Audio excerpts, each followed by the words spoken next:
ஆயுத எழுத்து. இது 3 புள்ளிகளின் வடிவாக உள்ள ஒரு எழுத்து ஆகும்.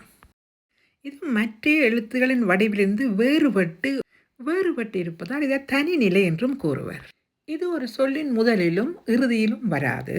அதன் முன்னும் பின்னும் வரும் எழுத்துக்களை சார்ந்தே இயங்குவதால் இதை சார்பெழுத்தாகவே கொள்ளப்படுகிறது.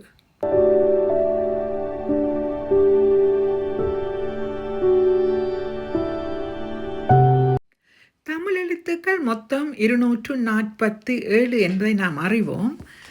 முதலாவது உயிரெழுத்துக்கள் 12, மெய் எழுத்துக்கள் 18, உயிர்மெய் எழுத்துக்கள் 216, ஆயுத எழுத்து 1.